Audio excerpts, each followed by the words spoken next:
So what's up, y'all? Peace, peace. Peace, peace, y'all. Let's talk about it, y'all. We're gonna try to keep the topic on course tonight, y'all. We're gonna keep the topic on course tonight, y'all. So. Welcome. Sorry for the rally, y'all. Peace, peace. Been driving all day, man. Get my little snack, man. Peace, y'all. Peace. Welcome.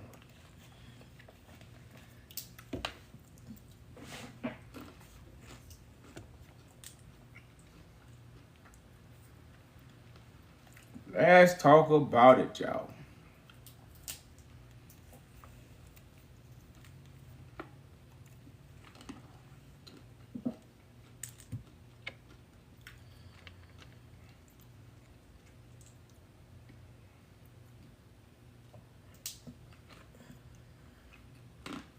Can we talk about it? Can we bring clarity to the situation?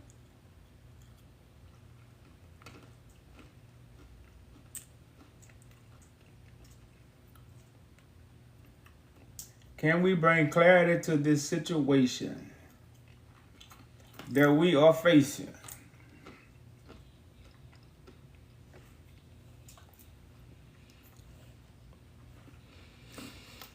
Y'all come in and share live for us, y'all. You know. Hopefully it won't take us off the For You page.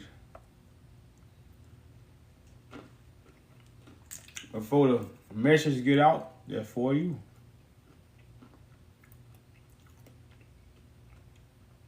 The message is out. That's for you. But they blocking this from the For You page.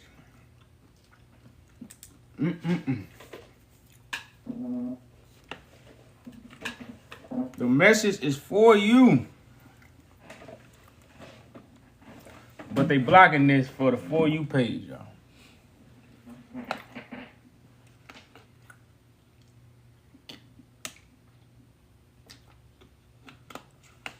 So, y'all, I often say, man, when you told the truth, you're not emotional.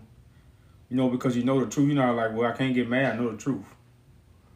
But it's like when somebody lie to you, you ready to buck up. So the truth is just something that removes emotions. And a lot of people have received information that's a lie. So you're dealing with a generation of emotional people. That's why we can't share information. We can't share information. We can't have decent conversation unless we telling lies. You notice when the truth is present, you can't have a decent conversation.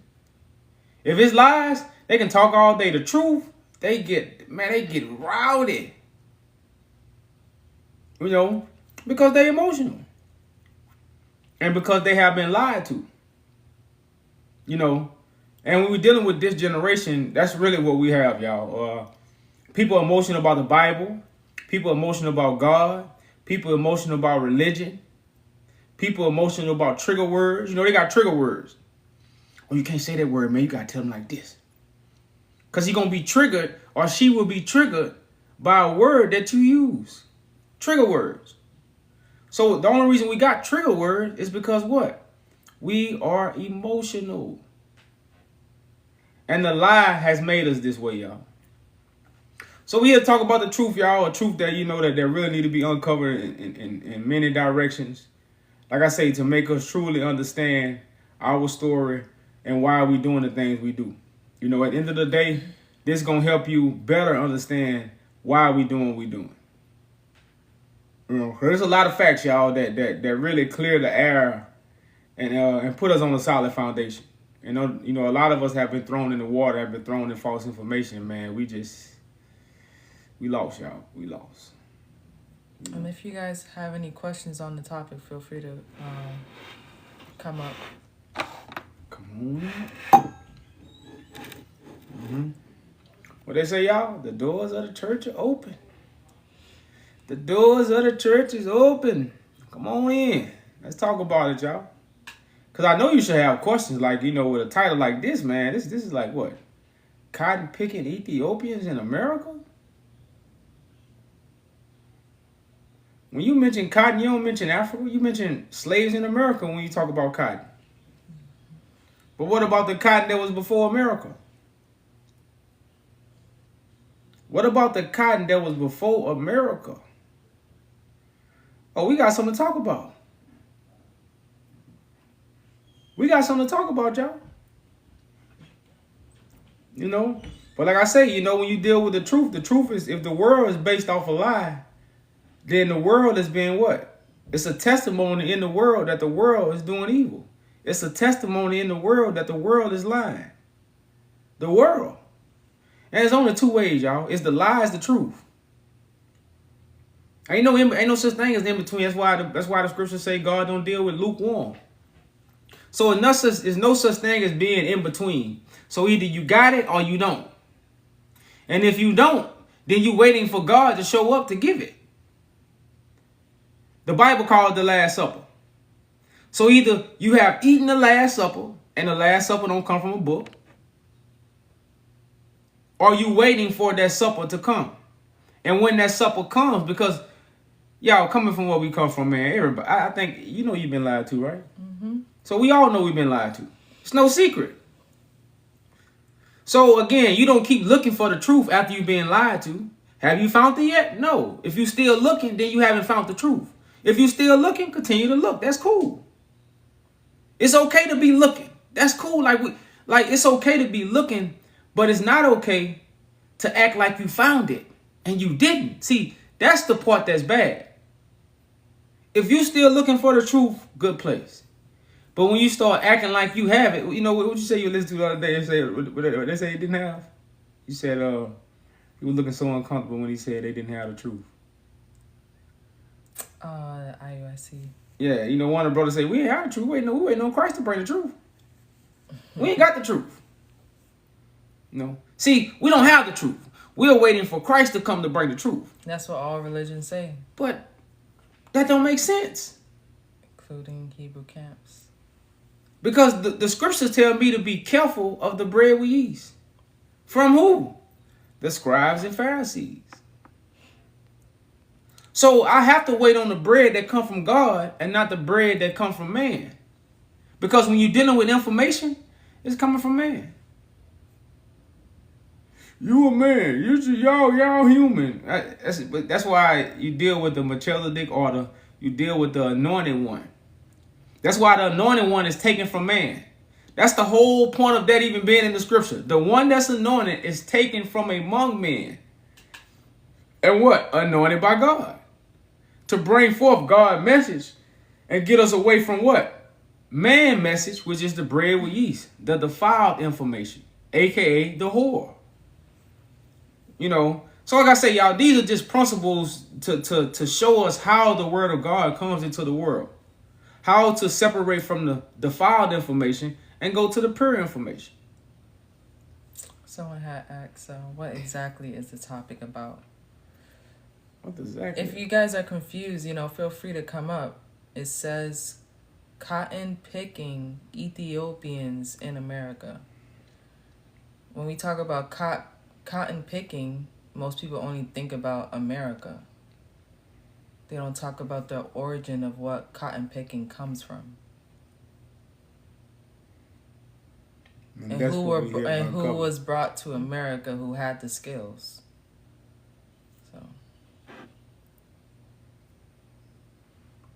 So it's really to uncover the mystery of cotton picking. That's basically what, man,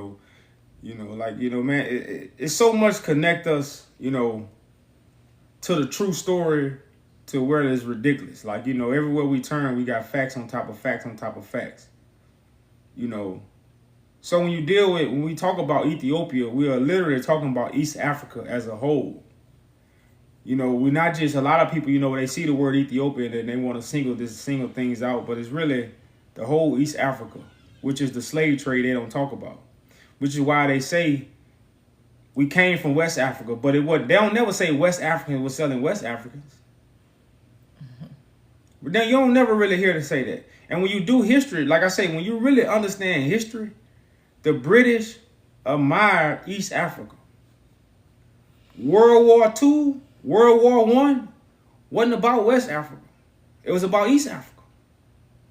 Now, again, we didn't tell them to have war about East Africa. We just telling you the truth about it. That's what it was about. It was about what European country was going to take control of East Africa. When you deal with the Planet of the Apes, where do apes come from? Do anybody know where apes come from? Do anybody know where the apes come from? Okay. Do anybody know where the apes come from? The planet of the apes, where they come from? No, Africa huge. You got north, south, east, and west. So besides Africa, where does apes come from? Where do the ape come from? The jungle. Madagascar. I would say Madagascar. East Africa. I just East Africa. The apes come from East Africa. Look it up. You don't have apes all over Africa. You know, so it's so much they put in our face, which is why we have been, we have been strictly forced to believe we come from a certain region because they don't truly want us to uncover where we come from. And when you deal with the slave trade, majority of African Americans come from East Africa. Whether it's Uganda, whether it's Tanzania, whether it's Ethiopia, whether it's Sudan. All majority of the slave trade comes from East Africa. This is facts. And we just went to a museum over the weekend, right? Now, the reason why we went to the museum is not to talk about slavery. It's slavery, we passed that. But it's to talk about the East African slave, which many people never really uncovered. Now, on the internet, they say when you go there, they say talk about what? The East African slave trade. That's why we went. That's why we drove 4 hours. We say, man, we going here. And to get there, to only find out, they had might have been 2 words that said East Africa. Now if you go on their website, it says they are one of the few museums that touch on the East African slave trade. So we thought we was going there and see a big, at least one wall. We know we weren't gonna see no whole museum of the East African slave trade. But we thought we was gonna see one wall. We didn't see one wall. We didn't get one wall. Now we heard that they do change the exhibit every so often. They change up, but again, the East African slave trade, man, is very buried underneath the earth, just like the siege of Magdala is buried underneath the earth. And these facts, man, they play a big role and is significant in history. Now, it's a reason why we don't know where cotton originates from, but what? We know we pick cotton. How many people be like, man, we pick cotton in Africa? Ain't no way. We was kings and queens. We was kings and queens. We ain't pick no cotton in Africa. Ain't no way. But yeah, you were picking cotton in Africa. Before you came to America, you was picking cotton. Why you think the Ethiopians wore all white?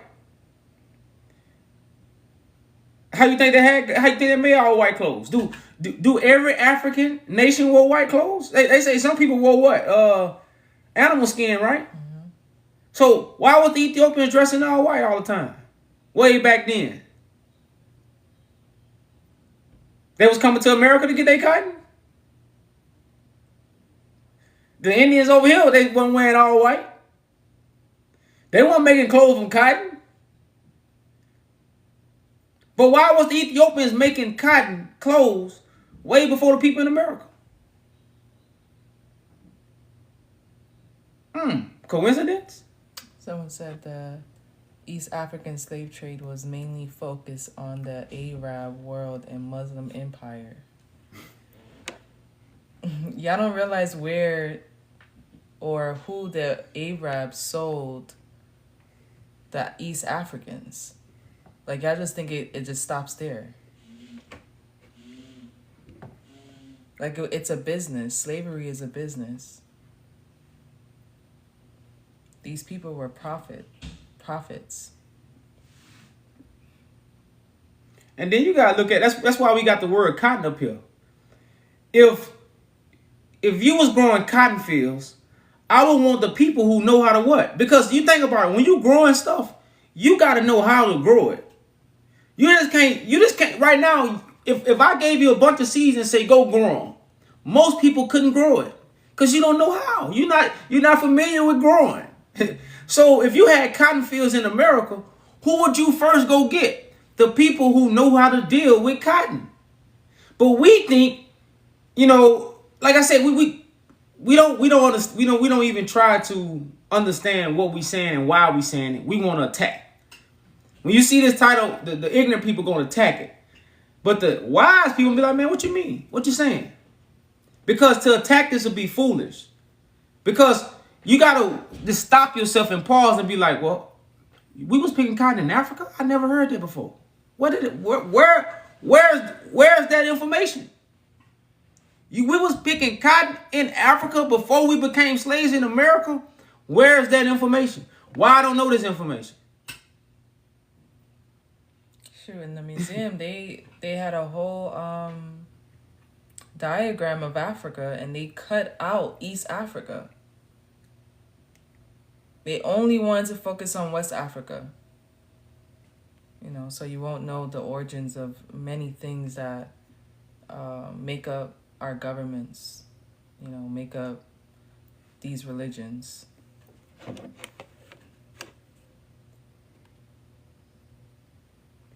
So we really have to be open-minded and really want to ask questions. That's what we really want to do. We don't really want to, attack a title, we're not even familiar with, which a lot of us do when we come to the Bible. I can see you doing that with the Bible because you read the Bible, but you ain't read this. But you can look it up, and the facts are there. When you're talking about cotton, you're talking about where it originated from, it will be Ethiopia. This is facts. And if you look it up, sometimes Google gonna say India. Where's India close to? East Africa. So if India was first producing cotton, the first people to get it is in East Africa. And you gotta think about who made cotton. Do you have that screenshot? Who made cotton a worldwide industrial business? Like who like do we have that? Like, because the Italians is the ones that made cotton a worldwide industry. It's the Italians. Now, where was the Italians? Now, cotton became a worldwide industry in the 1900s. Where was the Italians in the 1900s? In Ethiopia. So again, these are things that we don't really know, but these are facts. So the Italians push cotton to be a worldwide industry, not Ethiopians.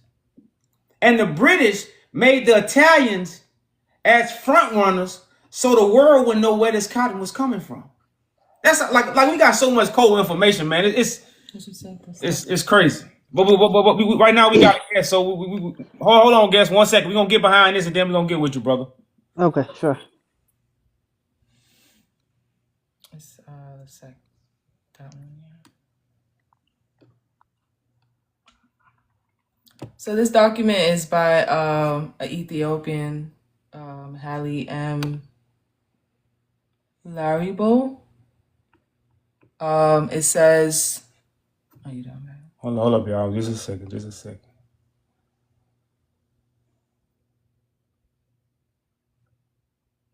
Yeah. It says, we know little about the extent to how Ethiopia post-liberation planning in agriculture was inspired by the Italian experience. The colonists had laid down a development infrastructure and entitled I can't see. initiated. initiated agriculture policies that had the effect of forcing Ethiopia into greater participation in the world economic system. So what this is saying, they forced Ethiopia to become a participation in the worldwide economic system, which is what? What was the economic system? What was the first what? So-called what that was? The market. What they call a market? Where they say slaves was the first the market. Stock. The first stock, right?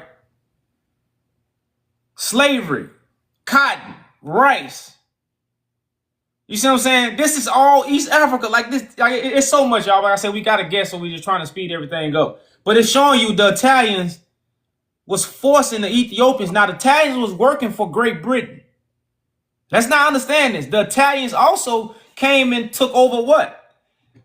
The southern states of United States. The Italians took over the southern states of the United States. Look it up. It's a great migration. Who you think that was migrating with? Who do you think the Italians was migrating with if they was the ones that pushed the cotton industry? They got it from the Ethiopians. So who would they take to help them grow it? They gonna go to West Africa and get the people. Come on now, y'all. Let's be. But we gotta guess, man. I think this brother's also from Ethiopia. Greetings, peace. Hi, how are you doing, guys? I'm from Ethiopia, but what you were talking about, it has some truth, but I don't see any connection to the transatlantic slave trade that was happening between Europe and the Americans. In Ethiopia, it is true there is a good foundation for cotton and fabric culture that has been going on from the Middle Ages, around 500 AD. But that whether the cotton, the fabric culture, or the industry, or the slave trade that Ethiopia was involved in, it had no connection to the transatlantic slave trade at all. It is true, a slave was You muted.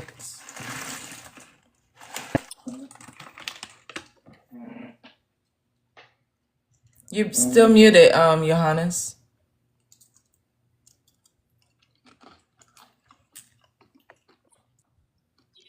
Yeah, now we can hear you. sorry. So what I was saying was, it is true in Ethiopia there was a slave industry, there was a slave trade, there was a slave until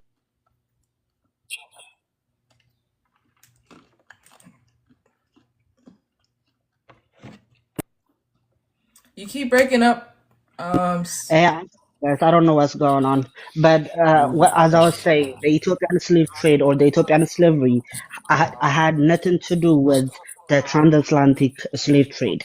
In regard to the cotton culture, Eritreans came to Ethiopia or the current day Eritrea around 1880s. That was well after the slavery in Americas and the cotton industry culture in America. The first contact that Italians had to Ethiopians was in 1880s because of the British, and they settled around the Eritrean or the Red Sea area. They never came to the central land of Ethiopia at all, never. The first time they came to the middle land of Ethiopia was in 1935, right before the Second World War.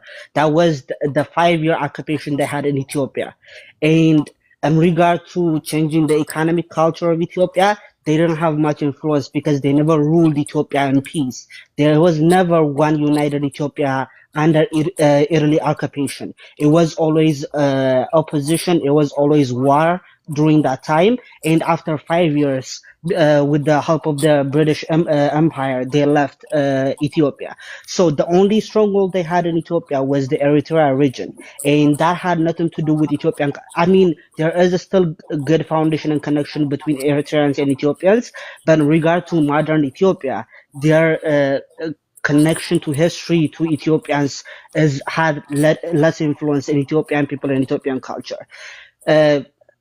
I don't know where you guys getting this claim that the Ethiopian or the East African slave trade was connected to the transatlantic slave trade.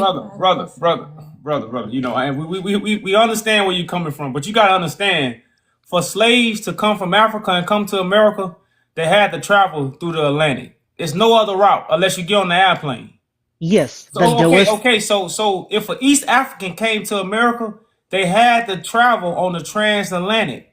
The transatlantic just mean the place where they was transported. That's all the transatlantic mean. So Yes. again, any African that's coming to America on a ship has to go through the transatlantic. So this is how they confuse you with history. Now, the cotton in America didn't boom. They say they was getting bales of cotton in 1860, right? Now, you can look this up. It says cotton, it shows a huge increase. Well, it say in the 1800s they was getting 156,000, right? Bales in the 1800s.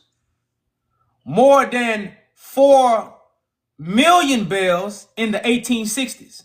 Now, the Great Migration means you already had Italians here. That's why they started saying, "Oh, y'all, you can do this. Come over here." Okay, let So, me ask you a hold question. on, brother. Because you said a lot. You said a lot. The Great Migration of the Italians happened in the 1800s. At the same time, cotton began to boom. Now, these same Italians was also in Ethiopia at that time, creating a world economic for Great Britain, who was head of the cotton industry. So, is this a coincidence that the same time that the Italians was in Ethiopia, the slaves in America began to pick cotton? At the same time, the Italians began to come to America? Is that a coincidence? Okay, so No. That's a question. You ain't gotta give me no. That's a yes. question for Oh, you. so if you're asking like answer for that, yes, it is a coincidence, or it might be a stretch of the truth So that A, he a has okay, stretch so no. of the truth. I have another question Yeah. because a lot of cotton plantations were in the Somaliland.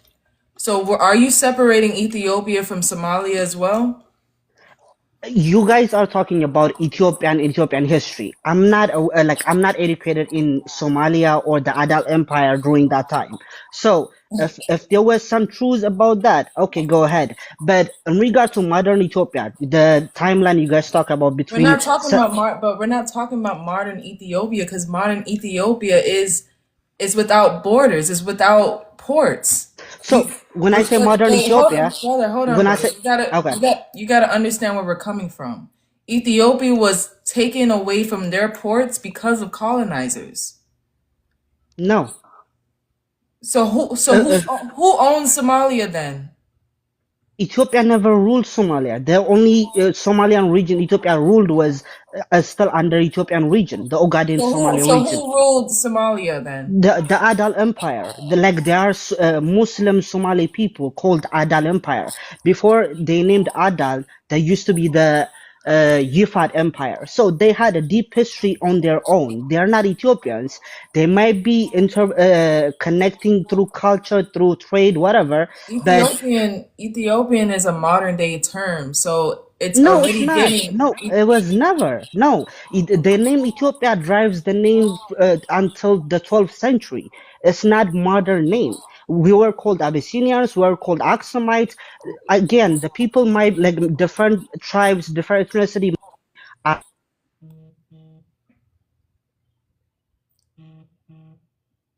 We can't hear you, sir. I'm sorry, guys. I don't know what's going on with my phone. But again, Ethiopia had its own history that it is recognized and written through time, beginning from the BC times until now. There is evidence of their own culture, their own trade, their own structure, their own bad things, their own slave trades, and all that. But there might be some slaves that came out of the East Africa and came to Americas. But what we are saying is the Ethiopian cotton industry or the fabric industry you guys talk about had no connection to the Americans. Brother, Maybe I just want to ask you this: do the N word? I can't say it on here. Do Nigga? connect to Yes, Nugus. NEGUS? Do they have any connection to you? Not at all. Not at all. Like you can study this. Like the word Nugus came from Ge'ez. That word had probably 3 millennium history timeline from Ge'ez. The word, like the American N word we're talking about, came from the Latin word. Like it has no connection with the Ge'ez language. It's not even Amharic. It's not even the modern Ethiopian language word. It I know, is but brother, Ge'ez came just from. think about it. It's a colonized word based off the original word. What It's is a the evidence for colonized that? word. Like I'm happy if that is. Like if I'm making the mistake, not noticing the connection, let me educate myself. What is the So I have evidence? another question for you. If do you claim that the oldest Bible come from Ethiopia? Yes, yeah. Do you claim that some Ethiopians are Jews? Yes, we have a big Jewish community in Ethiopia that migrated to Israel later in, Exactly. in the 19th century, Okay, 20th so century. so when we're connecting Jews to the Bible, these Jews were scattered throughout the world, correct? Yes, So Ethiopians have been scattered throughout the world. nope. That's what the The Bible. scattered That's what, Jews. what The you just. Here, let me give you like a good evidence of the Jewish history in Ethiopia. The Jewish people or the Jewish history in Ethiopia came from South Yemen. So at that time, after the fall of the destruction of the first temple of Solomon, Jews was scattered around the world. And some of the Jews that were in South Yemen, those are the one like called the Sabaean people. They are Jews. That's how we claim ourselves as like the oldest Bible or the descendant of Solomon. The whole Solomonic dynasty until the end of Haile Selassie. That was the claim. They're claiming we're descendant of Solomon. We're like the descendant of David. But those people came from South Yemen. It's not that Ethiopians were scattered all over the world. Their Jewish influence from South Yemen was founded in northern part of Ethiopia, and that was spread through Christianity and their own belief through Beta Israel Jewish religion. But it has no evidence that Ethiopians were scattered around the world.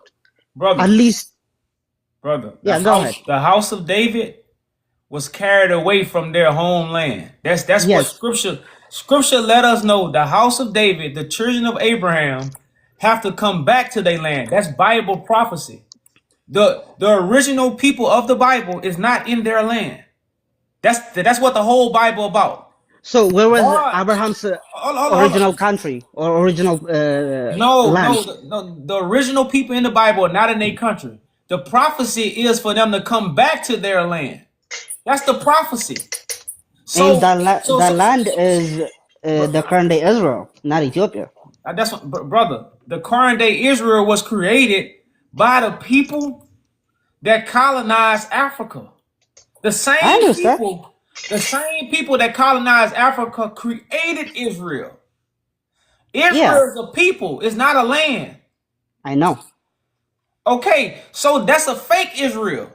That's That's what I why said. The current day Israel. Like I'm talking about the land, like the Palestine land. I know, but That that's was the what, promised but land, brother, not Ethiopia. the current day Israel is a false place that was created by the people who colonized Africa.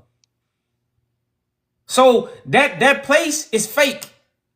The real people of Israel are lost right now. They have to be found by God, not by religion, not by scholarship. God is going to raise up shepherds to restore Israel. Now, the whole Bible is about the throne of David. The throne of David in the Bible is tore down. Christ will be a carpenter to rebuild that throne that most Ethiopians don't want back because they don't understand God's prophecy. So the whole Bible prophecy is to restore the throne of David. Wait. Let me ask a question here. So are we claiming the lost people of God? They're gonna go back to Ethiopia? Is that the promised land? Is that? Well, it's not really the promised land. It's more the promised land is really a state of mind. Yeah, But yeah. But but Ethiopia is the place where Christ gonna return to restore the throne. Ethiopia is that place. Okay, I'm Ethiopian. I'm Orthodox Christian. I would claim that I know the Orthodox Christian history in the book. None of our history in the book history, the church history, never taught that, never acknowledged that. We never had any connection about this knowledge you're talking about. If he has any evidence, I'm happy to learn about it, but I don't see any evidence, even in Do you like, have your Bible with you? no, I don't. Well, see, I can get you a Bible verse that clearly says God is going to restore the fallen tents of David. God going to restore what has fallen. Okay. You So, know, so, but like I say, the world ain't teaching this. Christ going to come back and reveal these things. That's why I say you got to understand, religion is not going to tell you what Christ going to reveal to you. Christ is going to reveal to you something new. It's really so just that this simple. this prophecy you're talking about, like, where was this claim made that Ethiopia has any connection to what you're talking about? The Brother, second coming of Jesus. it's the reason why Ethiopia is the only country that connect to Solomon. Do you know any other African country that connect to Solomon? No, but that is just like, as we acknowledge it, that is historical But that's what claim. I'm There is saying. no. But all I'm telling you, brother, man, you acknowledge it for a reason. I'm just trying to reveal to you the reason. Now, the reason why Ethiopians acknowledge it, the reason why the oldest Bible come from Ethiopia, because this is where everything originated at. The reason why Ethiopia is known for so much rich stuff is for the ancient kings. It's not for modern Ethiopia. Modern Ethiopia ain't known for nothing. It's the ancient Ethiopia that's known for everything. It's not the modern Ethiopia. So when you deal with ancient Ethiopia, you're dealing with the wisdom of God. You're dealing with the royal priesthood. Can I? How much do you know about the like ancient Ethiopian empires and their like uh, in regard to like how they administer their country? Like, do you know their how they claim their descendants to Solomon? How they prove themselves are their like Well, a descendant of Solomon to be a king? no, because Solomon is a more of an allegory for the one that God chooses to bestow wisdom upon. So the modern Solomon Day story that Ethiopians connect themselves to, that's more of a false story. Like the Solomon story is the same thing as the Jesus story. It's the son that God gonna choose that gonna come from David, and he gonna have God wisdom to bound up the devil or to bound up the evil spirits. Brother So man, so that's more of a parable. But uh, I but feel like you have a good I just want to say intention this. about this. I just want to say this. Ethiopia was in the era of princes. It wasn't no kings. It was called princes. This is what That's the a Bible lie. talk about. That's a lie. Like that's it has no truth to that at all. I hope this I'm assuming you come with good intention about this, but Okay, so I like want to ask you this. I want to ask you this. Who was the king before Tedros? so that is specific time is only called the era of princes that we call Okay, Zaman Masafint. come on, brother. Hey, listen. This is why Tedros is so important in Ethiopian history, but his story is washed up. So Tedros became king based off his anointing of God. Tedros, that's why all his progenitors was against him. That's what I'm saying, brother. You don't know Ethiopian history. Why don't you go study Ethiopian history and come back, like, at least make some connection? You come with a snippet of truth. This is not Ethiopian history. Like, I promise you. Go, like, I can even give you books So brother, that okay. So look, so this is what I want you to do. Answer my question then. Who was the king before Tedros? there was no official king in Ethiopia at that time. Okay, so it was the era of princes, right? Yes, Okay, how did Tedros become king?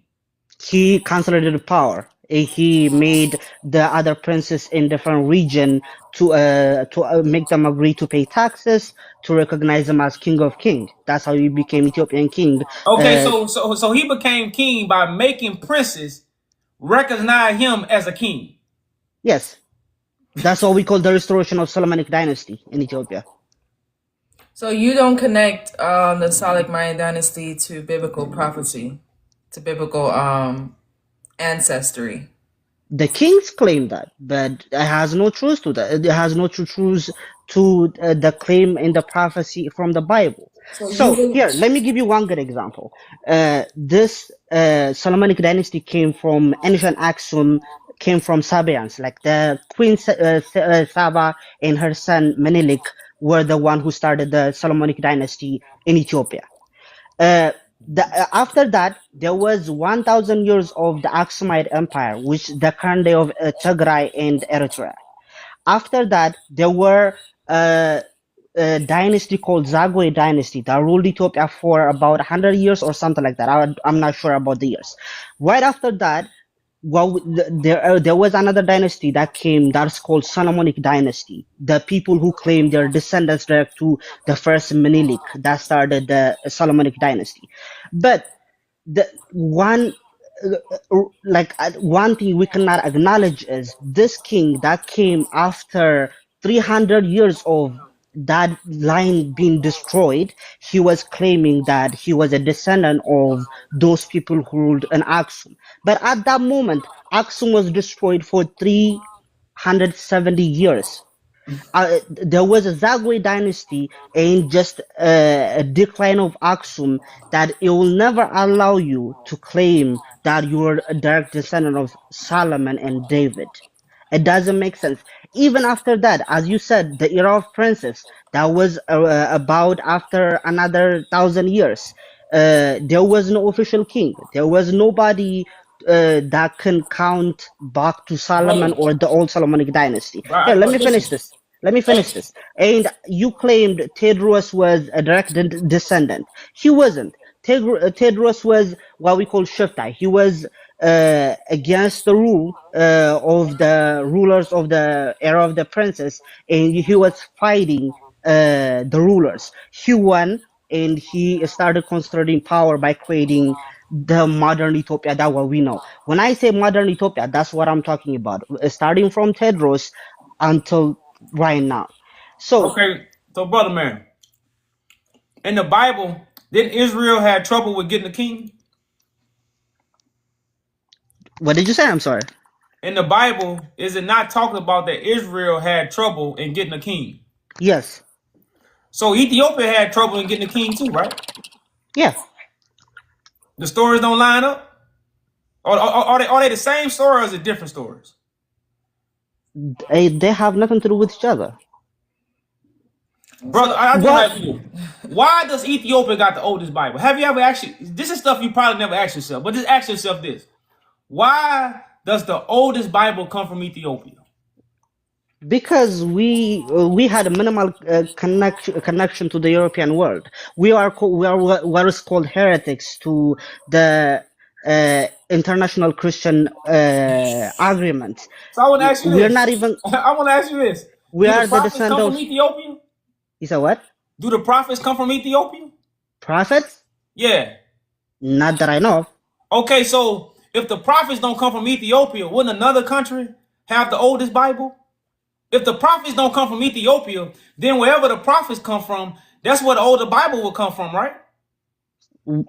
How? Like, what is your reasoning to say that in the first place? What is Because the the connection prophets is between the reason prophets? why we have the Bible. So whatever country the Bible, the original Bible come from, that's where the prophets will come from. Okay, brother man, I don't You think we're see, you gonna know, agree understand? Do you with see each what I'm other. saying? But one thing I would suggest is No, study no, Ethiopian Orthodox I just want to make Church, sure. Do you study feel Ethiopian what I'm? Do you history. feel me?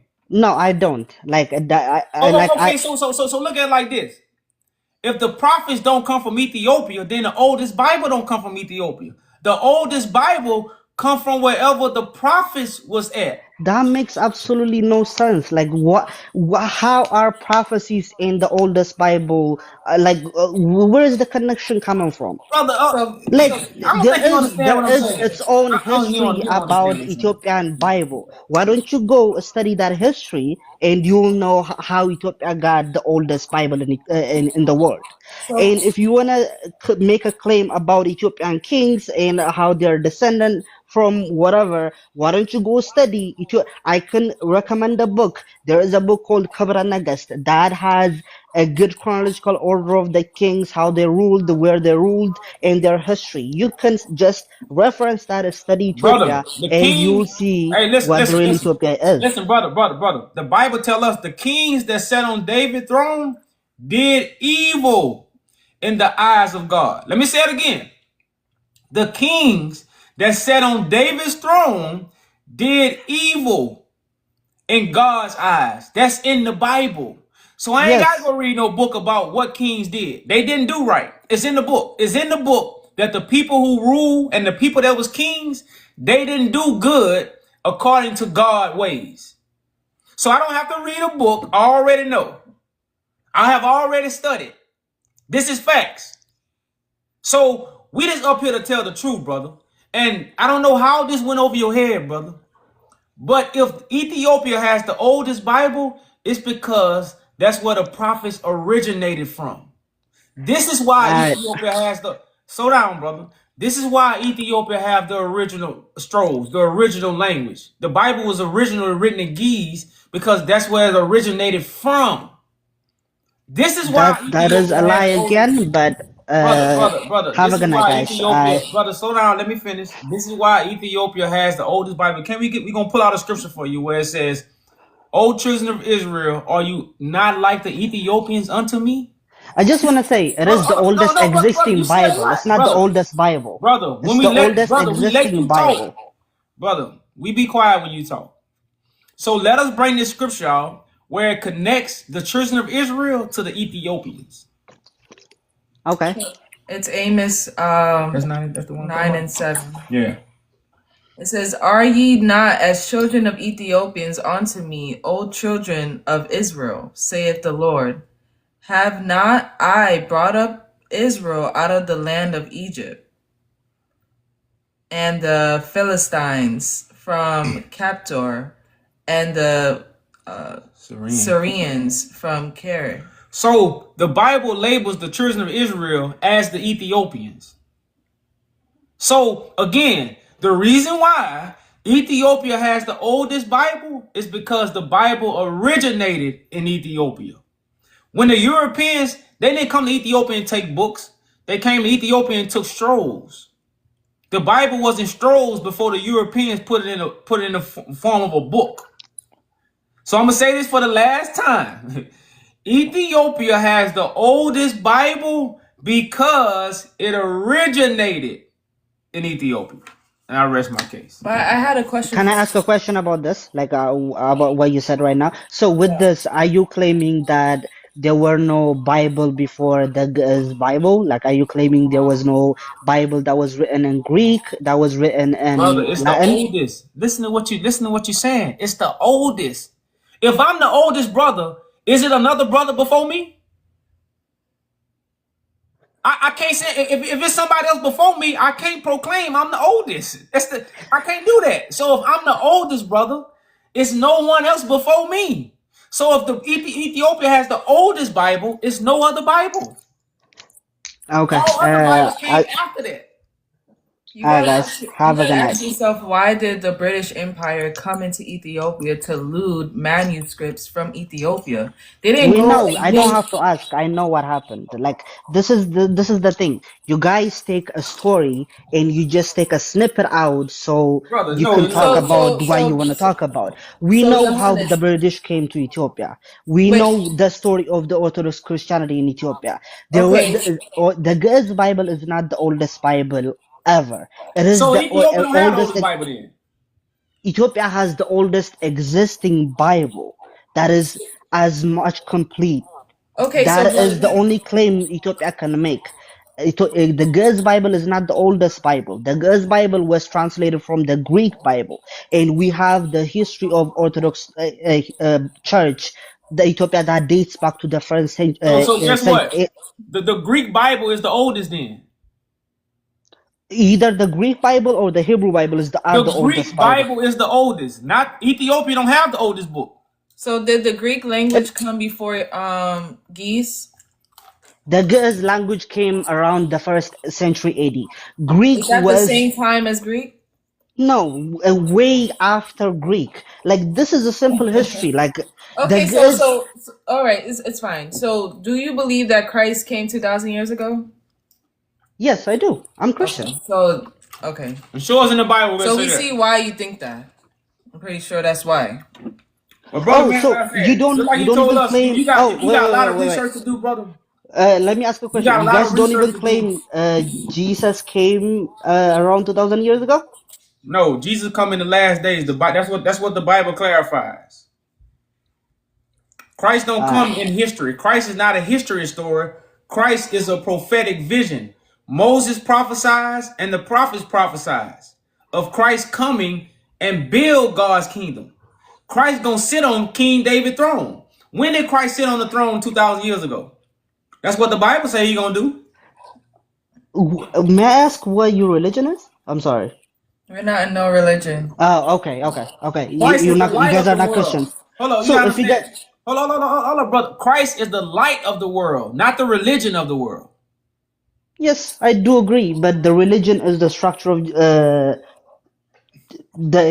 structure of A man, it's the structure of man. Yes, it's the structure of man. It's not the yes, structure of it's Christ. man-made, but it is a Our structure. religion is truth. That's what it is. Truth. That's what our religion is. It's based off of truth. All right, guys, have a good night. All right, All peace, right, brother. peace. Man, these bro, it's we know people want to deny the truth. We know that, man. But when it gets to be common sense, there's no way Ethiopian can have the oldest Bible and then translate it from another Bible. What? Like, come on, man. That's impossible. People like that, they just They just want to keep talking. Babylon. That's Babylon is finest. I guess. And this is why, again, we don't want to make the connection. Peace to you. You kind of sound low. Ethiopian have the oldest Bible. We still can't hear you. Can hear me now? You very, very low. It's like you're far apart, like you got headphones in or something. How about now? That's better. Yeah, if you say Ethiopian have the oldest Bible, like my brothers say, I'm Ethiopian too. I'm born and raised in over there until 19, and then I come back in America. But we are the only one who have the oldest Bible. If you go to the book of Enoch, Enoch is an old and the ancient person. So we are the first one who have the Bible. We don't accept after 2,000 years they come and they change it to the whatever you say. The British they come in Ethiopia because they know there is something else to change it. So I believe, yeah, we have the oldest testament. I mean, the old Bibles in our country. Okay.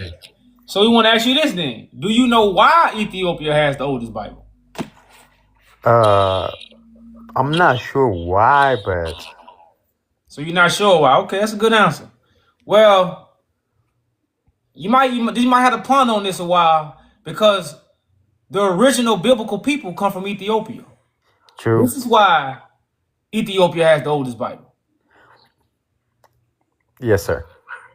You know, and it's really just that simple. But you're dealing with a government because of Ethiopia. You gotta understand. You had the Germany East Africa, and you had British East Africa Mm-hmm. in the 1800s, True. and they've been controlling East African governments. They've been setting up kings, setting up people. True. You know, priests and everything. Oh You know, yeah. been sending them to school, all this. You know, so a lot of people don't understand. It's been a propaganda to really hide what Ethiopia really is. Yes, that's true. You know, and we are here to really pull back that layer But that not even Ethiopians don't want to talk about. because you look, they already get brainwashed. These people, they already brainwashed. They believe in like the New Testament, like the new Christianity.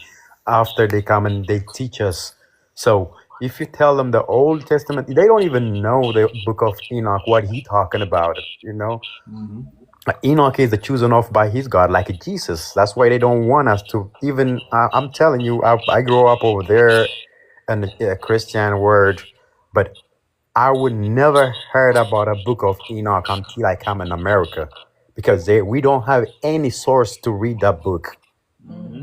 Oh, I Like, got, I got it right here. Yeah, I mean, I got. I got it. I got it Yeah, right I here. have it. I have it in my house. I have it in my house too. I read about it. I listen a lot of history and a lot of video. I research a lot of things about the book of Enoch. But listen, most of us we don't know about a book of Enoch. What he talking about in back home in Ethiopia. If you ask them in the Ethiopian people, they don't know nothing about this book. Oh yeah, and that goes to show you, like I said, that that's a big part of the Bible because even if you get the Ethiopian Bible, that book is in there. Yes, sir. You see what I'm saying? So that goes to show you, like, if you was really reading a book that come from your country and not the colonized book, Hmm. you will be so caught up on the New Testament. You know, even if you do read it, you still should know about the book of Enoch. Like you say, it's a very important book when it Yes, comes sir. to understanding God's vision, man. It's actually a beautiful read if you're able to understand parables. True. You know, so that's what's up, man. That's what's up, man. That's all the kind of stuff we sharing, man, just to open up people's minds to bring the Yeah, facts. but most people they believe it's like those European they come and they change. Even when the Tedros die, who's helping him to get killed? His own brother because he want to take his throne because he betrayed us. Well, So there you Johan go. is a betrayer. So he is saying even too why the people don't like a Tedros because Tedros say he want to rule like by his own, not by Europeans under by his ruling system. He say like no church, only one priest and one diaconess, and the people don't like him because he want his Order. own way to go. Yeah. And still today they talk about he's a hero, but they don't still understand him was in a religion. The European come to our country to make us like a mentally slavery and not even to change our power, like to go to build the stuff.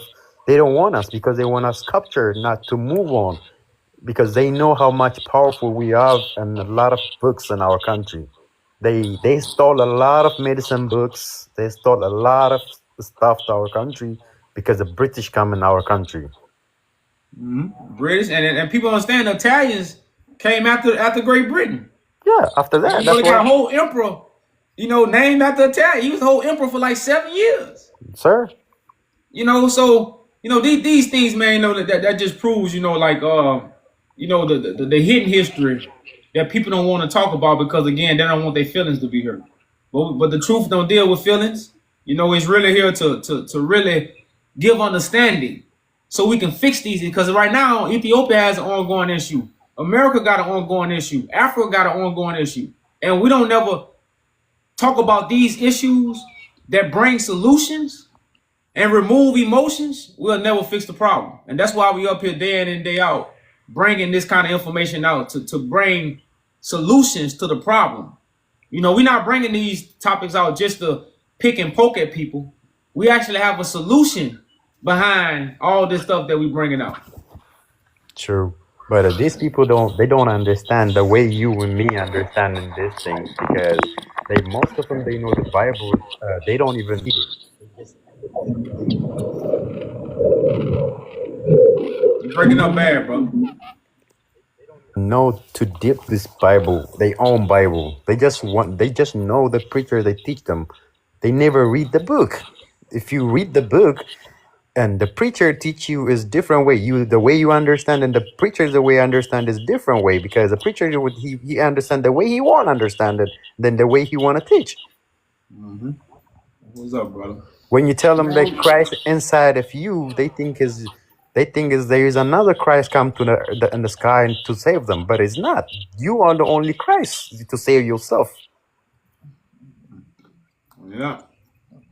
Yeah, brother, man. That's why we here with the message trying to wake them up, brother. We But appreciate you coming up, man. you can't wake the blind because it's too tough to take these people. It's Oh take no, hey, many are called, few are chosen. So we only here for the few. We're not here for the many at all. true, A lot of people think many people. It take a few people to create a government to heal the nations. sir. That's true, right?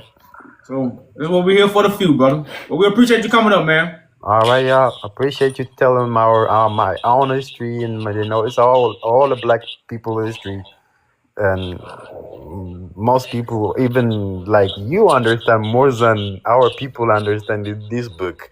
And sometimes I have like people agree with me like when I teach them nobody come to the sky to save us. They say Christ is inside of you, but they don't understand. They don't get it. You know what I mean? Oh no, yeah, they want to worship an idol, man. True. Uh, Ah, yeah. Salute. all right, brother. Peace, All peace. right. Peace. So before we bring another guest up, I want to deal with say them things I sent you.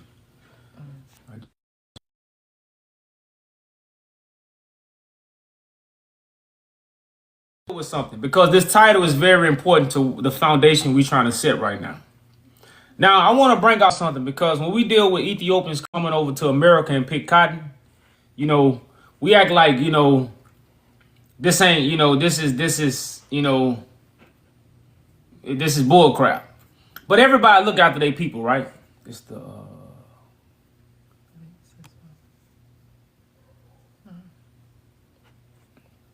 don't even see mine. hold up, y'all. Hold up. Maybe I didn't share. Hold on. 1 second.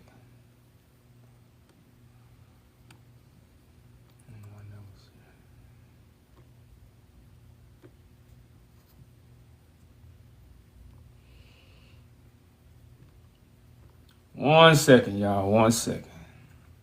Which one you put up? This one? No, you put up that one.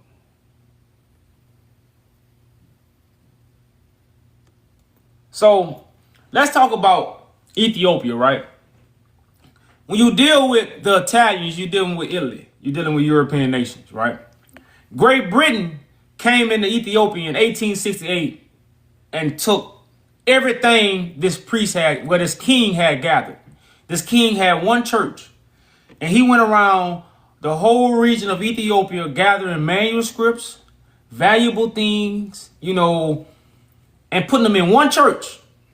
A lot of people don't know this about Tedros. We overlook the fact that Tedros, this is why he became King of Kings, because Tedros rose to become king in the era of princes. It was no king. I don't understand how deep that is. Then all of a sudden a man come up and he become king. It's no kings. Then all of a sudden, this brother who the people don't even like, the crown council don't like him, his own brothers don't like him, but he still end up becoming King of Kings. And he had a church where he gathered all the precious things and put them in one church. And the whole British Empire came and took everything this man gathered. Now remember, this is Great Britain. The Italians are working for Great Britain. This was in 1868. Now when we look at this, we think the Italians wasn't around. Now after 1868, the Italians began to what? War with Ethiopians. On a whole nother level. Every war that Menelik went was against the Italians. Damn near all Menelik wars was against the Italians. So the Italians was heavily invested in Ethiopia. In what? The late 1800s. And at the same time they was heavily invested in Ethiopia, it's the same time they began to what? Italians heavily migrated to America in a peak period between 1880 and 1921.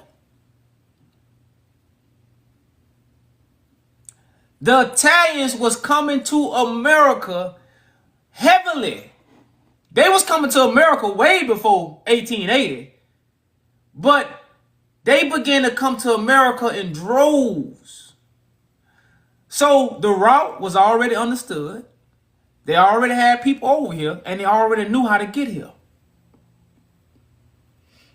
And these same people was heavily in East Africa, trying to take the East African land, let alone create an industry for the world. The Italians. They was trying to create an industry, a worldwide industry. So when we talk about cotton picking Ethiopians in America, we got the facts. We got the facts. Do you have the ears to listen? Do you have the time to sit down and soak this information in?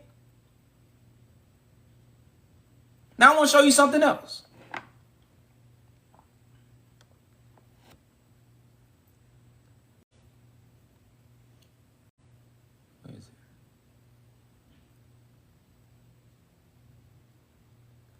It says American cotton production soared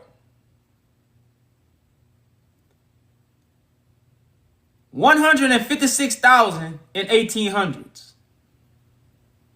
to more than 4 million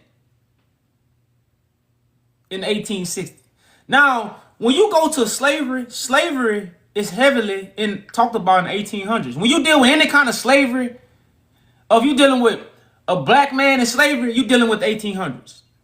You're not dealing with the 1600s. All that 1600 talk is over with. That's I know this is something that might rub you the wrong way, but that 1600 year talk, y'all, is bull crap.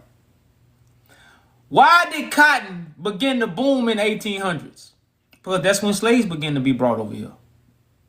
Now I tell people this: trace your great grandmother. Your great grandmother was born in the early 1900s. Your grandmother was born in about, everybody who living right now, grandmother was born in about 1920 or 1930. Back then they had kids young. So the 1900s is when your great grandmother was born. Majority of the people, great grandmother was born in the 1900s. Your great great grandmother was born what? In the late 1800s. Now, most people can't trace their family history back than their great great grandmother. Put me on one if you can trace your family back to your great great grandmother. Let alone your great great uncle, your great great grandfather, your great great cousin. Can anybody trace their roots back there? Can anybody right now? Put me on one if you know who your third great grandmother is. And when you're dealing with your third great grandmother, you're dealing with the 1800s.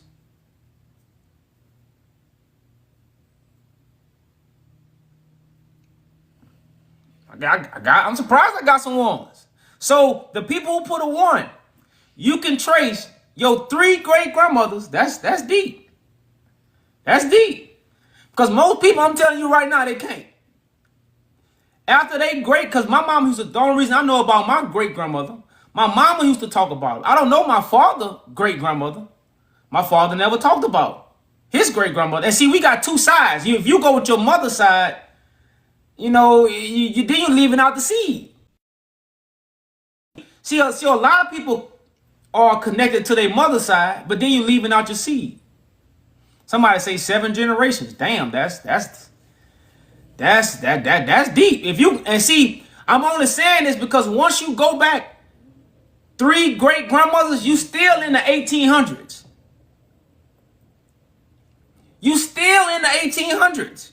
You're not even in the 1600s. You're not even in the 1700s. You got to go back probably about 5 more times to get to the late 1700s. You might have to go back probably 7 to get to the late 1700s. You cannot go back that far. So when we say slavery started in the 1800s, if your parents was born here in the 1800s, say the early 1800s, you dealing with great, you dealing with 7 generations of great grandmothers. You don't know nobody back that far. So like I said, when I say slavery started in the 1800s, y'all, on a whole nother level, we don't even look at that the right way. Because we're dealing with a generation of people who say what? Oh, we from this land.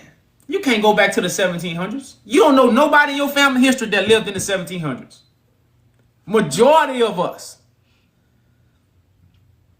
And what? Majority rules.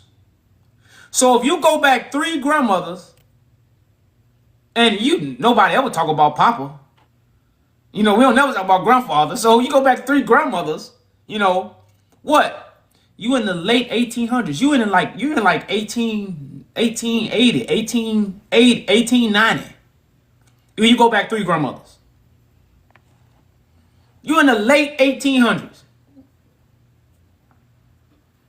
So like I said, we say slavery started in the 1800s on a whole nother level, y'all. We don't, like I say, man, Like we just don't really get it. And that's why again, when Tedro's story is so important because his son was even taken. A king's son was taken. So what you think a peasant was? What you think peasants if a king's son can be taken from his original land, what you think peasants couldn't be taken then? Come on, man. Come on, y'all. Let's and I want to, like I said, this is only to make you think. You know, this is only to make you think. Our guest gone. So, like I said, we deal with Ethiopian, y'all, in America. The same time Italians was in Ethiopia is the same time Italians began to come to America to create what? A worldwide industry. You know, when you deal with rice plantations, look up Tanzania. And see, when we say East Africa, we forget about the other places in East Africa that was thriving. You know, Tanzania dealt with rice. We were just in South Carolina. South Carolina, one of the biggest rice plantations in America. South Carolina had one of the biggest ports in America. And cotton. You know, so like I say, when you talk about, yeah, like I say, man, you have to understand history. It's the reason why the Italians began to take over. It's the reason why the Italians began to do these things. Because if we was picking cotton in the 1600s, why didn't the industry boom before the 1800s? Why did the Italians heavily start coming to America in the 1800s? I'll let you do the math. But if you do the math the correct way, you will see what we're talking about. And it all go together, y'all. One of them things you put up here. Which one would be a good one? I don't remember. Maybe that's it. This one?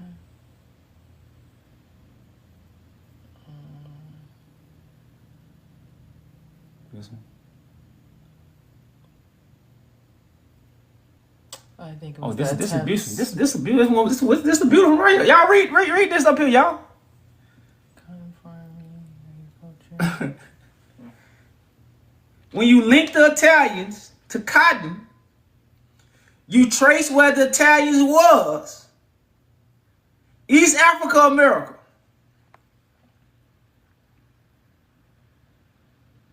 What I want to focus on this one was the attempt to develop an integrated Roman world economy led the policy of dividing the Ethiopian empires into sectors to be granted to Italian concessionaries who would have the right to buy and market certain items of Ethiopian produce.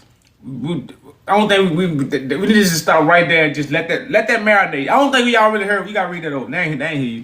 We gotta slow that down.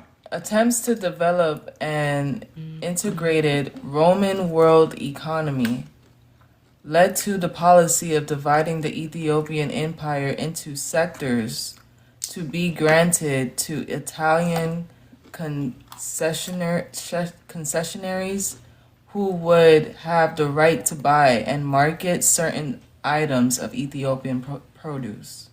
Keep going. This scheme was planned to cover every aspect of the empire's agricultural life. What? Read that one more again. What it say? This scheme was planned to cover every aspect of the empire's agricultural life. So they've been hiding. It was a scheme to hide where cotton came from. That's basically what it's saying. It was a scheme to hide the Ethiopians' empire agriculture life. It was a scheme. So we up here saying cotton come from Ethiopia. No, it don't. Because you believe the scheme. Now, the Italians sold the products that came from Ethiopia. Who own Hanes? We own Hanes? Who own Full of Balloons? Do we own it? We wear the t-shirts. We wear the underwear. But do we own it? Matter of fact, see if Italian own hangs, and then they got it hangs. They gonna hang us, huh? I just want to know if Italian own hangs. That's all I want to know. I'm gonna cut the live off if Italian own hangs. I don't want to tell no lie, y'all, because they ain't. I need to go to sleep. If Italians own hangs, I need to go to sleep. It's an American company. Oh, well, it's probably connected to Italia. It's an American company. Come on, man. Like this is stuff, y'all, that again we never talked about. You know, and now we trying to have a conversation about it, and we don't understand how deep it is. You know, we don't understand how deep it is. You know, but this right here lets you know that the European nations put a scheme to hide the empire's agriculture. We don't need to say no more. We don't need to say no more. A scheme was put together to hide the empire's agriculture life. Why? Why they didn't want us to know where cotton came from? The same reason they don't want us to know where the slaves come from. But the founder of Hangs is from North Carolina. It's North Carolina. Y'all, like I say, man, like I say, it's no secret, y'all. This is valuable information, y'all. And look,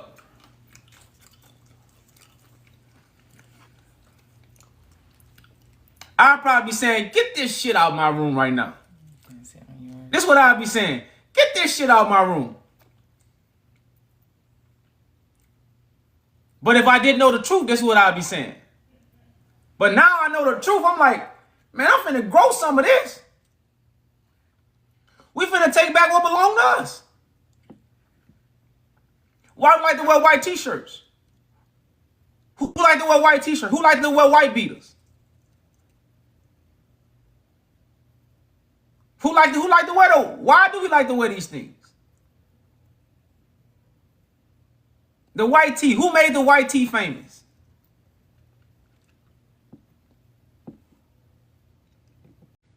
So if I didn't know no better, I'd be up here saying, I'd be trying to burn this right now. But now I know better. And now what? We can rightfully take back what's ours. We got proof that they put a scheme together to hide where cotton come from. A scheme was put together to hide where cotton come from.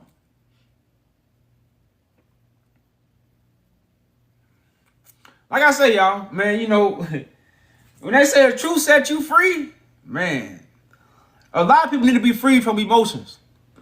A lot of people.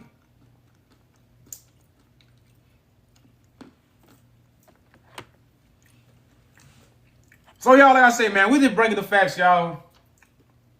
You know, stuff people really don't want to talk about, but we here to talk about it, y'all. Elephant in the room. I'm not sure why I wanted to come out on this one.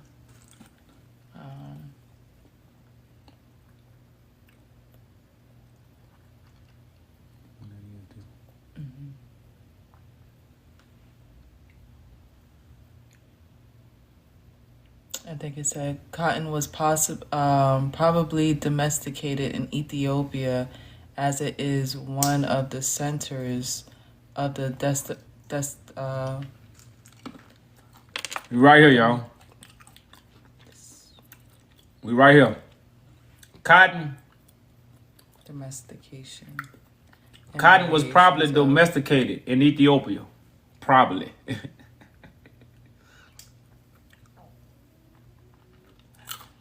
It says, as it is one of the centers for the domestication and variation of many cultivated plants. Ethiopia is the center. Now it says what? Probably domesticated, but then it say what? It is one of the centers. Now, when you're dealing with find out stuff about, they never want to tell the truth about Ethiopia, y'all. So they're gonna always, throw some stuff in there. If you don't know, you don't know. So since it say probably, you're gonna be like, oh yeah, probably. But then it say what? It's one of the sinners. One of the sinners for domestication and variation of many cultivated plants. Yeah, because you got to realize cotton has a seed. A lot of people don't know cotton has seeds. Yeah, a lot of people don't know that. I didn't either. Well, and it makes sense. The seeds are really important. That's how they have, in this one article that we're reading right now, they have talked about them experimenting on Ethiopian seeds, cotton seeds, and traveling it to America, traveling American seeds to Ethiopia. Because the Italians had a problem with what? Growing their cotton. Because the Ethiopians didn't worry about producing cotton for the world. The Ethiopians only produced enough cotton for themselves. The Italians came in and wanted to mass produce cotton. And they had a problem with it growing at the speed they wanted it to grow. So you had to get the people who knew how to grow it. So this is a cotton seed. It's hard to, I'm like, shit, I don't know how they got these seeds out. I guess like this. I pulled the seed out, but this is a cotton seed, y'all. I don't know if you can see it, but this is a cotton seed. It came straight from the cotton. There's a bunch of seeds in there, actually. Just like you was you was breaking down some of that Mary Jane, them seeds get the crumbling out. The same way. There's a bunch of you feel there's a bunch of seeds in there. There's a bunch of seeds in there,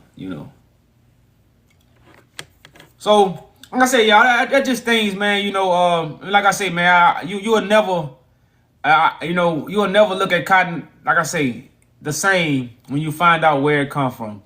You will never look at cotton the same, y'all. You'll never look at it the same when you find out where it truly come from, y'all. And to know that, man, and like I said, so much we've been uncovering Ethiopian facts and not trying to connect, been connecting African Americans and the African diaspora. That's like there's so many black people in England. You think they don't come from East Africa? You think Victoria took Tedros' son, but didn't take no peasants from East Africa? Come on, man. Let's be real, y'all. We just telling you Ethiopia is the center for many cultivated plants. Coffee. Who known for coffee? Like, come on, like let's be when you talk about who known for churches. And we gotta realize, like, the traders that was in Ethiopia, they were with Europeans. They traveled with Europeans for the information that they knew. That's why they had Ethiopian priests collaborating with Europeans. For what? Gunpowder, guns. A lot of this is really about guns. Because that's what Britain was able to provide to a lot of African chiefs. Military support, which was supplying them with weapons. That's why slavery took place in the 1800s, because this is when they had what? Guns, and that's when they was able what? To trade off. This is facts. But I guess this is an elephant in the room. Nobody want to talk about it. But we gonna push this, y'all. We need to know about this, man. I heard people saying cotton all over the world. Yeah, it's all over the world now. And tell you what, with the center of them cultivating the plants and learning how to grow it other places was Ethiopia. Where it started at.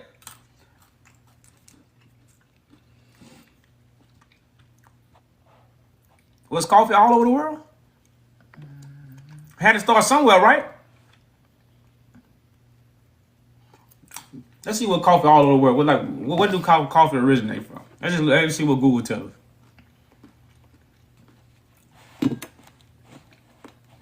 Where does coffee originate from? Coffee originates from ancient land of Abyssinia, now Ethiopia.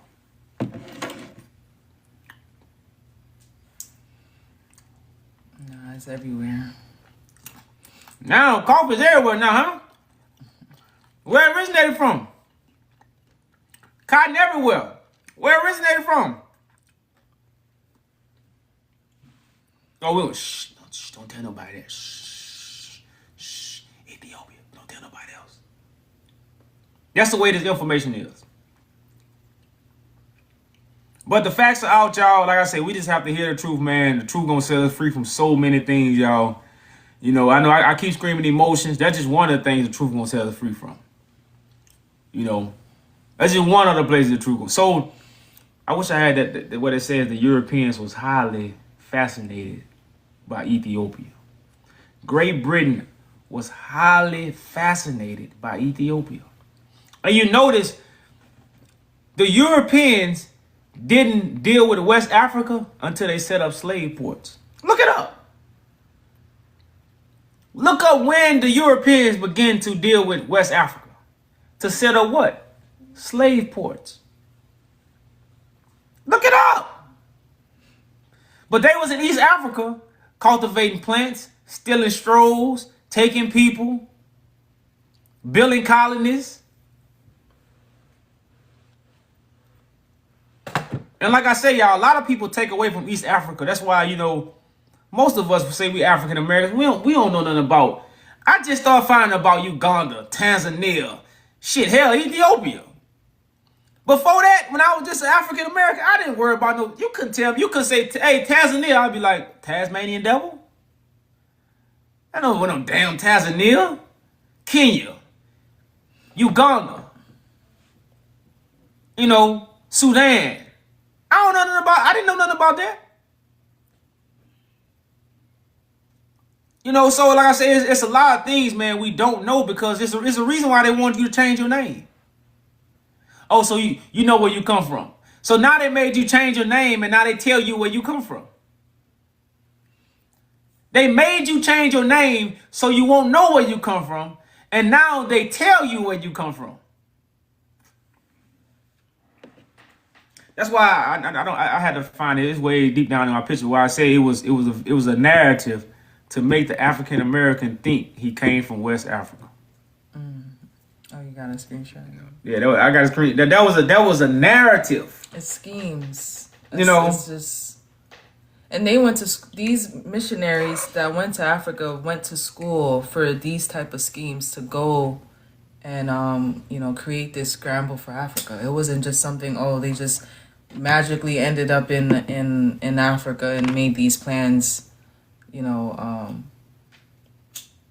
See, that's why that CIA document can tell you they put educated, black men in front of black men to teach them what they was educated about. Mm-hmm. And none of our leaders was educated by the enemy to tell us the truth. They was educated by the enemy to provide us or trick us with their scheme or make us believe their scheme. Mm-hmm. They have CIA documents about these things. So like I say, y'all, man, this is for those who have the ears to hear, y'all. You can't run from this. No Ethiopian could not say cotton did come from Ethiopia. Why the hell you think Ethiopians wore all white? What other African country wore all white? Look that up, y'all.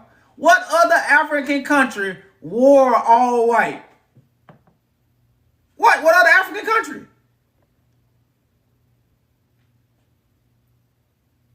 They gonna say all white was an Abyssinia dress code. I wonder why. They still do it to this day. Not required. It's not required, but it's they saying it's required. They say, I didn't ask required, but they did say example including traditional garments like the Ethiopian Habesha. Traditional. Like who? The Habesha, Ethiopian.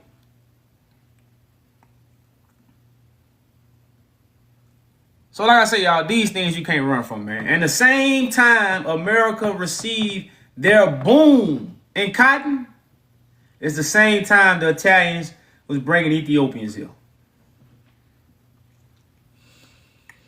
It's no secret. Yeah, that's plain facts. It's plain facts.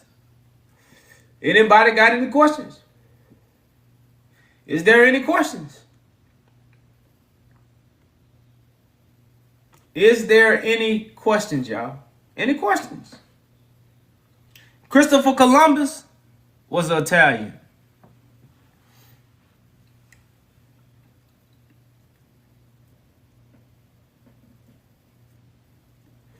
And no, he ain't come in no damn 1500s.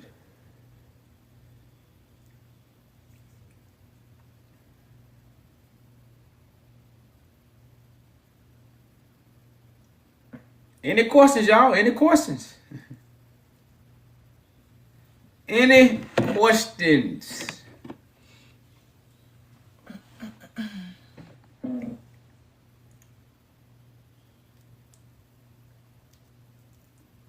They say wild coffee plants originated. Where does cotton originate at?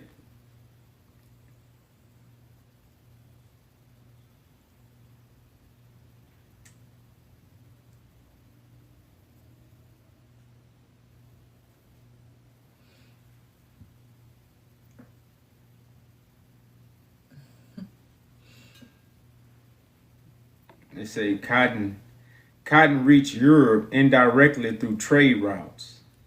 Arab traders brought cotton cloths to the continent around 800 AD. Christopher Columbus found cotton growing in the Bahamas in 1492.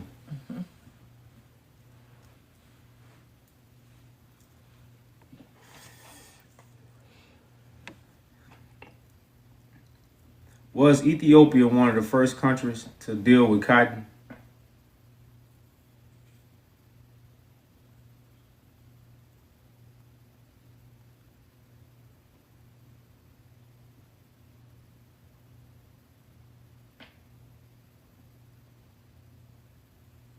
They say Peru.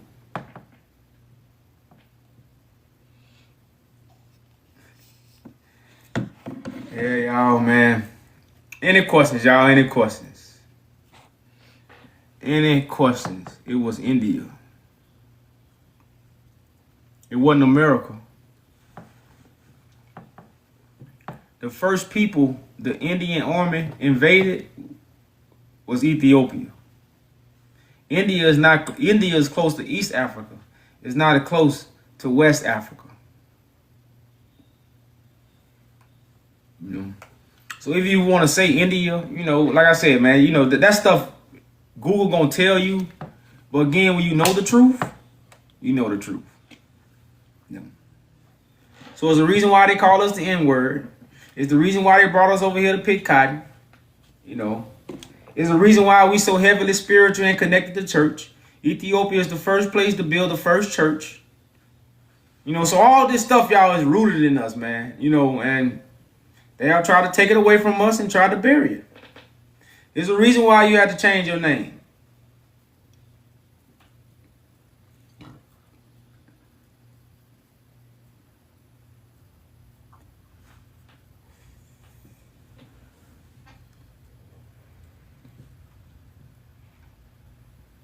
No questions, y'all. No questions.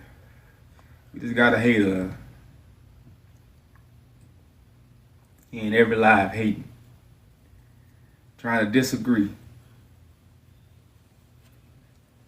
But it's no running from the facts, y'all, man. The truth is here. You know, it's here to stay. The truth is forever. You know, it's something that's going to open our eyes and something that's going to give us rest.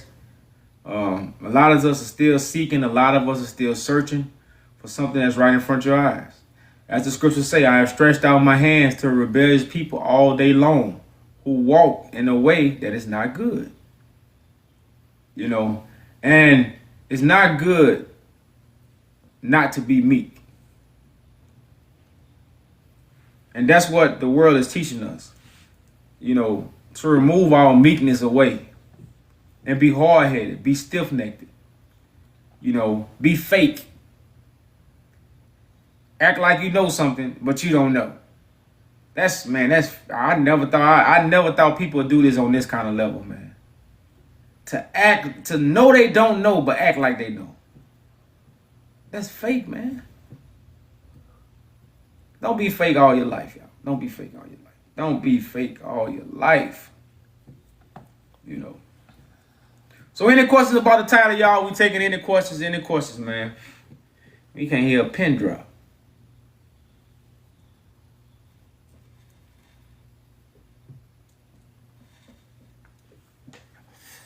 Any questions, y'all?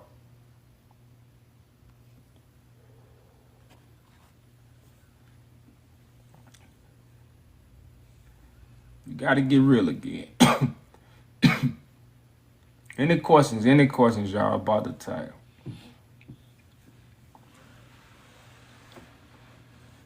I thought we would have a little more traffic, but people don't want to talk about stuff and people want to keep talking. You want to talk about Jesus? If you agree with this, you're like, well, damn, shit, let's get to work. See, when it involves getting to work, I ain't talking about that shit, man. I don't feel like, nah. Let's talk about something we can keep talking about. Let's talk about a topic that never ends. When you talk about stuff like this, talking is over with, man. We got to get to work now, man. Shit, we got to. Man, he talking about going back to Ethiopia, man. Shit, I just bought my new car. I can't take my new car to Ethiopia. Man, I've been dreaming about this car. I've been saving up for that car my whole life. And now you want me to give it up to go to Ethiopia? Oh, nah, man. Man, I ain't with that shit, man. Shit, we not even asking you to do that. We not asking you to do that. That's what they think, though. See, the thing about the truth, if we come from Ethiopia and that's the truth, then they have to hearken to the truth. So in their mind, if they don't go to Ethiopia, they're not following the truth. So Ethiopia is not a place everybody gonna go to, y'all. Let's be truthful about that. Everybody in the world is not gonna go to one place. But Ethiopia will be the White House. It will be where Christ sits at. That's really it. Now people are gonna go back there. Don't get me wrong. People gonna allow people. It's huge. But we going back. But at the same time, it's not everybody. But the truth has to be told. So the world can be set free from the lie that they are living. And the world has been lied to. The world's in false worship. You see what I'm saying? Like, this is something that's a world crisis right now. The world need healing. And when these truths comes out, that they have tried to bury it. This is information that has been buried and buried and buried. Like the brother man from Ethiopia came about Enoch. Enoch is the Ethiopian. That's what Enoch is known. One of his books even say Ethiopia. But you ask people, they'll say Ethiopia's got the oldest Bible till you tell them that's where the Bible comes from. Oh no! Oh no, the Bible don't come from Ethiopia. It's impossible. Well, how the hell can it be the oldest? But these are questions we never asked ourselves. How can Ethiopia have the oldest Bible and the Bible don't come from there? It wouldn't be the oldest. Israel have the oldest Bible. Great Britain have the oldest Bible. It wouldn't be Ethiopia. But people can't wrap their head around that because they like, that's simple. Why I don't know that? See, it's so easy to get there. You be like, that shit can't be true. It's too simple. That's basically what people are saying. That can't be the truth. That's too simple. Nah, that's too simple. Everybody will know that. My rabbi would have been told me that. If that was true, my rabbi would have been told me that. That's simple. That's why the scriptures say this knowledge has been hidden for the babies. Because a baby can understand this. Somebody in elementary can understand. If they got the oldest, that's where it come from. Shoot, they say it's the oldest civilization anyways. Because it's just out of examination of human nature, we are destined to always be by the water. You know, that's how we get our you know, everything Yeah, that's how you live. on a living Yeah, that's how life. you live. You can't. So that's where people were. You know, this is where civilization was. And see, people, we don't understand what civilization means. Civilized. People of government. People of structure. People doing certain things and living a certain way that's different from other people. It's like you got a bunch of monkeys. Where's the ape? The ape ain't all over the world. Now, you can take the ape and put it all over the world, but the apes did not come from... I want somebody look up, where do the ape come from? Somebody look it up for me. I know. I just want y'all to look it up. Where do the ape come from?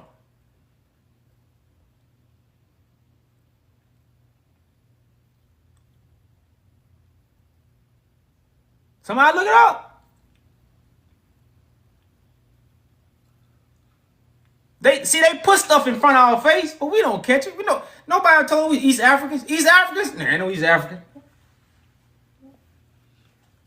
Where does the apes come from? I want somebody to look it up. I'm just gonna confirm the answer when I see it in the comments.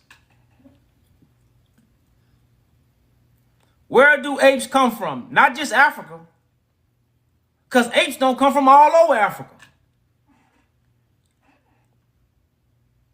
Where do the gorilla, the silverback, the apes, the silverback is connected to the apes?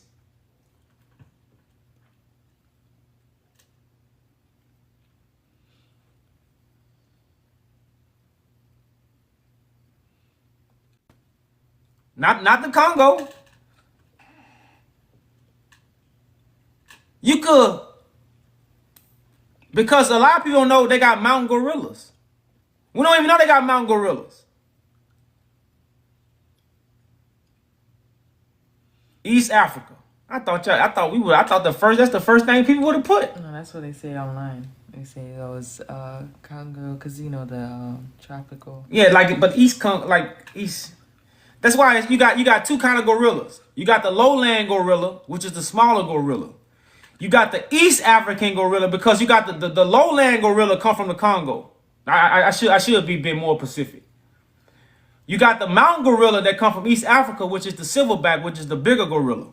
There's two types. You know, and they don't like water. They don't like water. So the apes, what I'm trying to say, the ape come from Africa. It's the most intelligent monkey. You know, it's the most intelligent monkey. It's the closest thing to a human. They are not all over the world. Rwanda and Uganda. Yeah, Uganda. That's why I say that they more. You got two kinds. You got the lowland gorilla. You got the mountain gorilla. The biggest crocodile is the saltwater crocodile. Africa, Australia. The saltwater crocodile. The biggest elephant in East Africa. The giraffe, East Africa. The biggest lion, Lion King. It's right there. It's right there. Well, Lion King is East Africa. You got the brown lion, then you got the black lion. You got the. See, they really trying to stink the lion with the little black mane. That's the real East African lion. I don't know which one. You got the black mane. You got the black in it. Look it up. They got two kind of. They got the lion with more the brown, I would say. Then they got the black, which is the East Africa. That's the biggest and supposed to be the most vicious one. The one with the little black in his mane. You know. What else you got? The biggest lake in the world. Africa. Shit, it's called Ethiopian black maned lion. Yeah, the Ethiopian black maned lion. Like what I say, that they tried to stink these because these will be the more untamed type of. Ain't no untamed. You know, they bad. They supposed to be bad. You know, you have the dog, the African wild dog, East Africa. You know, so when you talk about East Africa, y'all, it's just not to downplay anything. It's to reveal the truth, what we have been too lied about.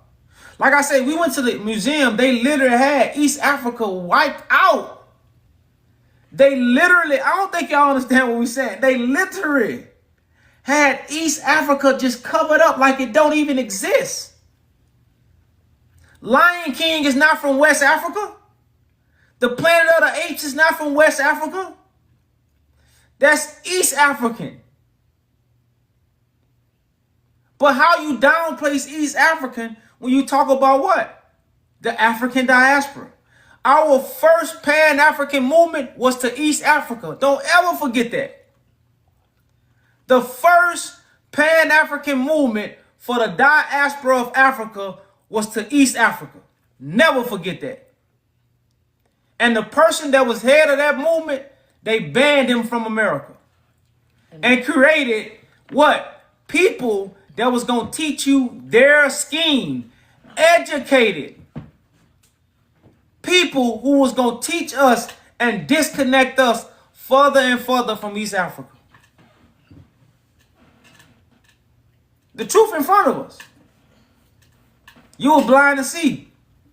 Here's your sight. Here's your lens crafter glasses. What that mean? Here's your lens crafters. Now you can see. So when you talk about East Africa, I know, like I say, we scream Ethiopia a lot, y'all. But man, when you really get into Africa and what was going on, like Tanzania is called the African food hub. It's like, I mean, the food basket. Look it up. Tanzania, it's called the food basket. You know, so all these little East African, you know, stuff that they have just not even really told us about. You know, it's been for a reason, y'all. It's been for a particular reason, so we'll never connect back to our roots. It's all it's saying. We'll never connect back to our roots. Never. With the path that they have laid out for us.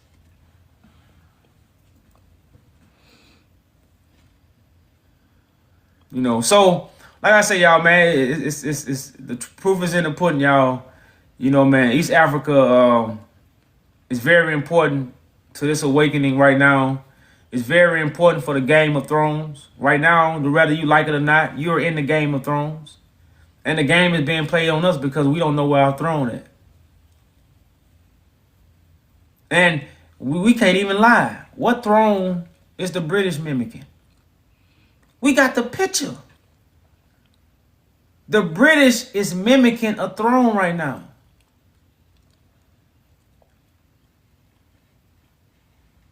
And what throne is the British mimicking? I shouldn't have to say it.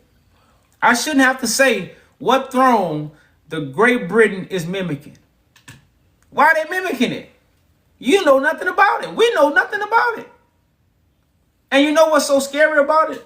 The Rastafarians, like they holding their hand. They don't even know what they holding. They like, this shit ain't no gold. Like they got gold in their hand, but don't know it's gold. That's the way you know, like it's crazy. You know, it's like, damn, you got the gold right there. You don't know it's gold. You mistake it for bronze. Oh, this bronze, this copper. It shined up, so this copper. That's gold, man. That's gold. So, like I say, y'all, when we talk about this, man, like I say, y'all, it's a never ending topic when it comes to how true history is finna be told. And the crazy thing about it, when Victoria was talking about Tedros, She wrote in one of her letters, she can't wait to see. She wished she was living the day the Son of David walks the earth. But just think about it. She was speaking from a level of what we see right now. She was speaking from a level. Now, in so many words, she's saying she wished she can be here when Jesus is walking the earth. That's basically what she's saying in modern time. If you want to put that in modern time in 2025, that's what she said in the mid 1800s. She wished she can be living to see the day the Son of David walking the earth. You know, so like I say, y'all, man, it's the hocus pocus. You know, it's being removed. You would say that yeast that has been, you know, in this information for so long. That's why you talk about the virgin birth. Someone to come with undefiled information to give you a picture so clear that you might run into the glass. It's just that clean. No streaks. No streaks. And that's why it says infallible proofs. God, gospel, the gospel of God, the gospel of truth, the gospel of light comes with infallible proofs. I need to know what infallible means. I'm using that word. It's in the scriptures. You know, we can get the scripture. But I just deal with infallible proofs. I never looked it up. Infallible. I think it's Lead. Let's look up the scripture first, and then I think infallible. I might be saying. I know I'm saying it wrong. But it's a Bible scripture where it says.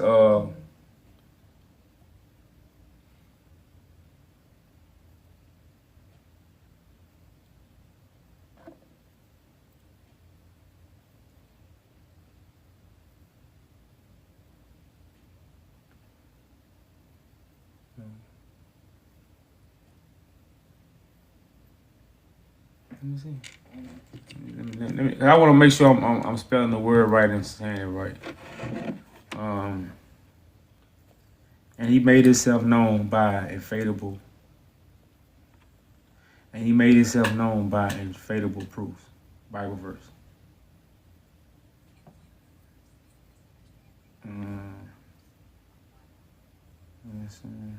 Let me get the verse. All right. Is it?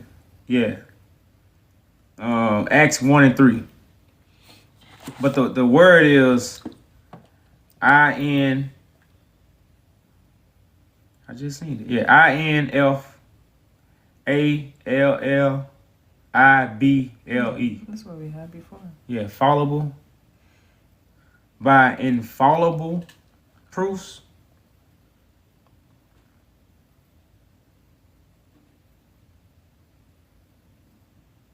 Incapable of mistakes. Infallible. Yeah, infallible proofs. That mean like it's a what it say? Incapable of mistakes. Infallible mean incapable of making mistakes or being wrong. So I'm trying to get a better definition. It mean like for sure. It says to be incapable of error or making a mistake. To be absolutely trustworthy, sure or unfailing. So if it says many infallible proofs, if you go to Acts 1 and 3. If you go to Acts 1 and 3, this is what it says. The gospel came with. Infallible proofs. That means something that was for sure. You like, well, damn, at first I wasn't really believing that shit. Nah, man. So many infallible proofs to where I had to consider what the young man was saying. So if you go to Acts 1 and 3, it says, to whom also he showed himself alive after his passion by many infallible proofs, being seen of them 40 days, speaking of the things pertaining to the kingdom of God. But I'm reading that to talk about the infallible proofs that have been proven time after time after time. You know, so like I say, that just came to mind, you know, because like I say, y'all, we bring out so many topics, man. We bring out so many facts, man. You know, people be like, hey, that's why you have the passion of Christ. You know, bless those with eyes to see. I'm just going to leave it at that. You know, I know when you say passion of Christ, the first thing pop up is the movie. You know, but, you know, some people really watching right now. You know, and seeing because the script, a movie is nothing but a script that men act out. Men, women, people. The Bible is a script that people gonna act out. But bless those who have eyes to see what? God's script being fulfilled. Everybody.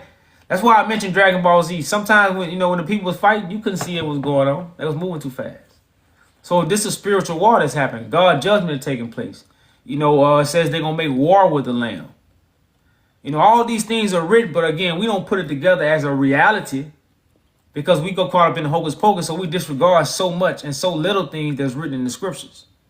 You know, we come up here and bring these breadcrumbs to you each and every night. That some people might leave on the ground because you think you don't need to eat them. Them same crumbs you need to be eating. These little small things we talking about. You know, so a lot of people can't see the script that's being fulfilled because they are not blessed to see. You know how sometimes you got to have that channel to see what's going on? You don't have that channel. God didn't give you that remote. You know, God didn't give you that station. You can't tune in. You can't see, you can't hear what's going on because you can't tune in to the station. The only people that can tune into this station is those who learn that song. You know.